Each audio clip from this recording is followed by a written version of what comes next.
Hello fellow travelers and welcome to the last part of this Baltic trip, part 5 country of Lithuania. Links to the other parts of this trip can be found in the comments below.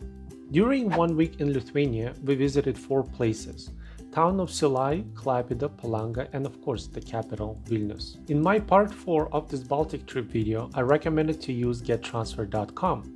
It offers private car service at affordable cost. To get to Lithuania, we traveled from a remote area of Rundali Palace in Latvia to a small town of Siauliai in Lithuania.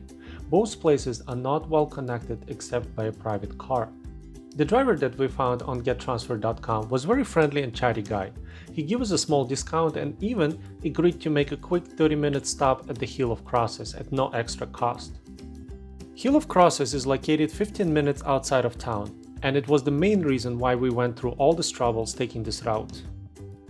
The origin of living crosses on this hill is unknown, but it is believed that the first crosses were placed here after 1831 uprising.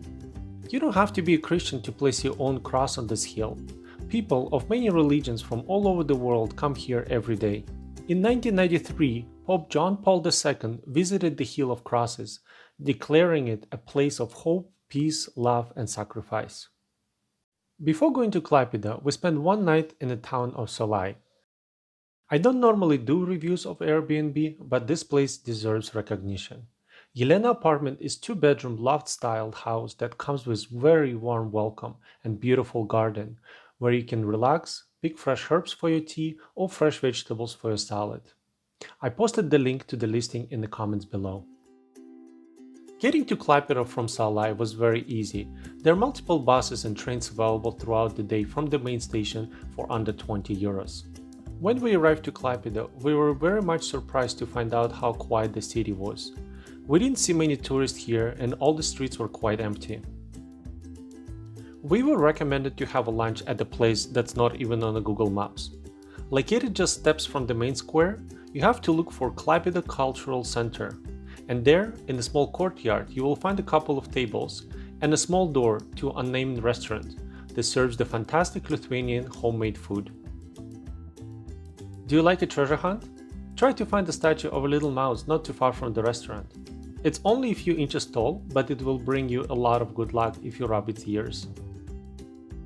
There is also much to do outside of the city center. Klaipeda is located at the very tip of the Curonian Spit, or Kurskaya Kosa in Russian. It is a 98-kilometer long sand-dune spit that separates Curonian Lagoon from the Baltic Sea. It's divided in the middle between Russia and Lithuania, so unless you have a Russian visa, you can only stay on the Lithuanian northern half.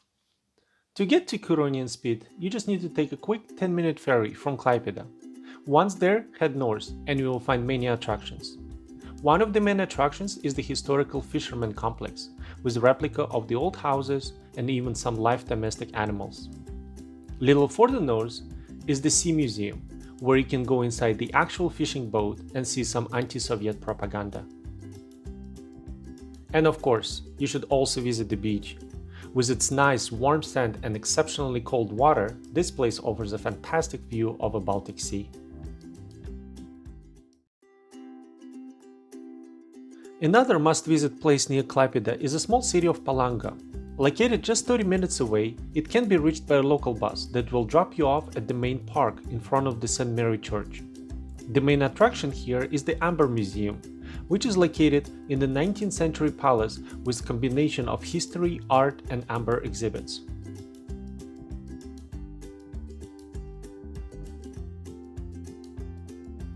And on your way back, make sure to walk along the beach, where you can try the cold Baltic water or just enjoy the dinner with the view. After Klaipeda, we went to our last stop on this journey, Vilnius, the capital. The best way to get across the country is by train. It takes about 4 hours, and I would recommend spending extra 7 euros to get upgraded to the first class tickets. Not only you will receive more space, but you can also choose the seats before the boarding, and you will be served a lunchbox with a bottle of water and unlimited tea or coffee on board. The best area for staying in Vilnius is around the town hall. From here, you'll have a very easy access to all the attractions by foot.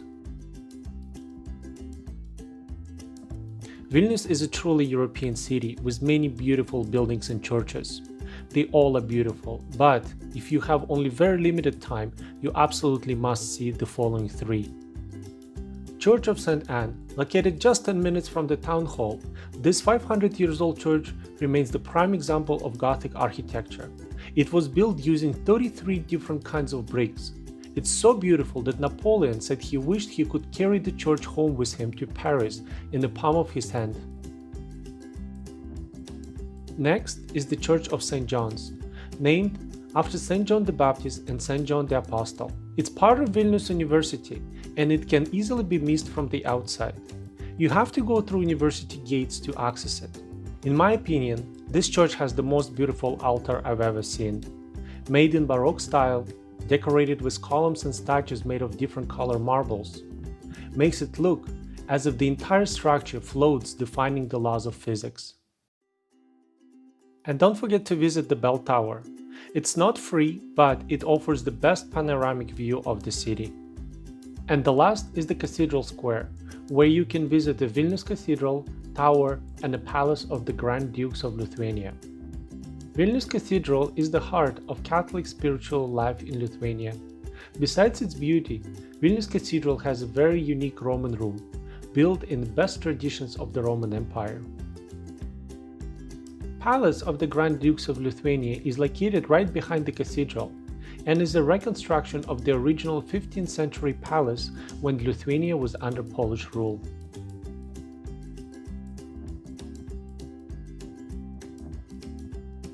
There are many restaurants and places to eat, but surprisingly it was difficult to find one that makes the traditional Lithuanian dish, Cepelinas, which is basically an oversized dumpling.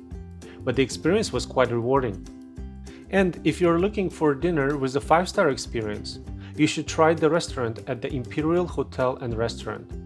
Just 2 minutes from the town hall, it offers a 5-star white glove service at a very reasonable price. And just like every important European city, Vilnius also has its own castle. Trakai Castle is located about 40 minutes outside the city on the island on the lake Galve. The best way to visit the castle is with the organized bus tour. Trakai Castle was built in 14th century, but by the 17th century it gradually fell into disrepair. In 1950s, castle was reconstructed in its 15th century style. It's a fun place for everyone, both the kids and the adults. And for a complete experience, take a slow boat around the castle. You can rent those at the entrance. Price is for the boat, so you can take your own or share with other people if you want to save some money. If you enjoyed this video, please click subscribe and don't forget to check out other parts of this Baltic trip. You can find the links to those in the comments below. Thank you for watching, see you next time!